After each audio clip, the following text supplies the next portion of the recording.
ही गोष्ट काही वर्षांपूर्वीची आहे।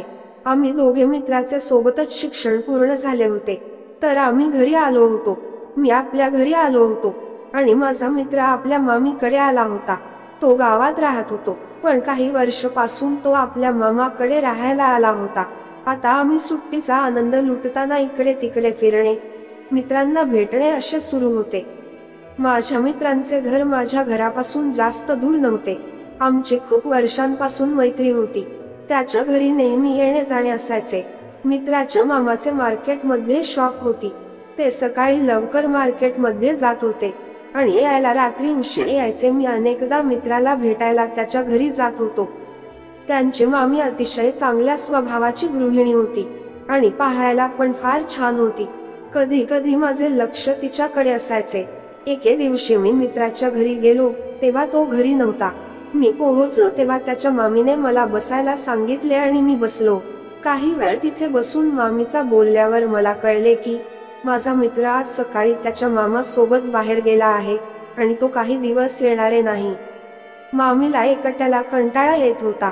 मग आम्ही टीव्ही पाहू लागलो आणि आम्ही बोलत होतो। ती मला माझ्याबद्दल विचारत होती की मी पुढे काय करणार आहे इत्यादी विचारू लागली।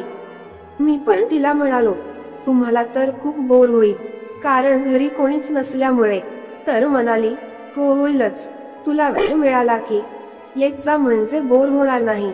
मी हो म्हणालो आणि काही वेळ बोलून आपल्या घरी आलो। असेच आता सुरू असायचे। मी तिच्या घरी जात होतो आणि आम्ही बोलत होतो। कधी कधी ती मला काही सामान आणायला लावायची। मी तिच्या घरच्या कामात पण मदत करायला म्हणत असे। मी पण तिचे एका शब्दात काम करत होतो। कधी कधी ती मला मार्केटमध्ये पण चालायला लावायची आणि आम्ही मार्केटमध्ये जात होतो। आता तिला पण माझ्यामुळे घरात गमू लागले होते आणि मला पण छान वाटत होते। काही दिवस असेच निघून गेले, पण तिच्या सोबत बोलता बोलता आणि वावरता वावरता माझे मन आता तिच्याबद्दल थोडे बदलू लागले होते। पण तिच्या मनात काय होते कुणास ठाऊक। कधी कधी आमच्या स्पर्श पण व्हायचं, पण ती काही म्हणायची नाही आणि मला या सर्व गोष्टी आता आवडू लागल्या होत्या। आता आम्ही जास्त वेळ सोबत घालवत होतो, पण कोणालाच काही त्रास नव्हता। कधी कधी मी संध्याकाळी घरी जातो म्हणायचं, तर ती म्हणायची थांब ना, थोडा वेळ नंतर जा, आणि हे ऐकून मला फार आनंद व्हायचा।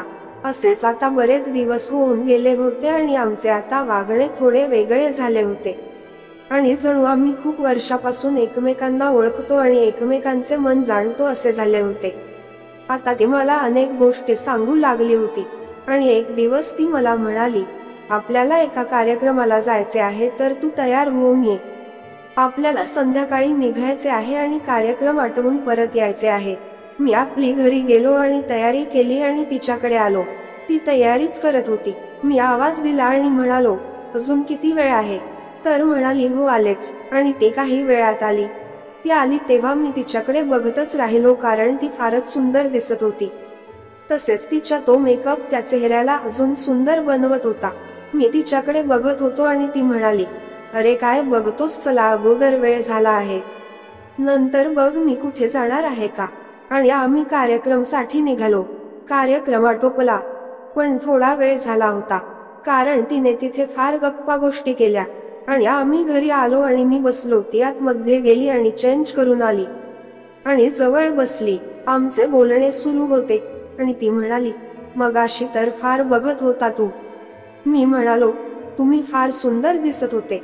तर ती हसली आणि म्हणाली, या आधी नव्हते का सुंदर? मी तिच्याकडे बघत म्हणालो, तुम्ही तर सुंदर दिसता, पण आज थोडे जास्त दिसत होता।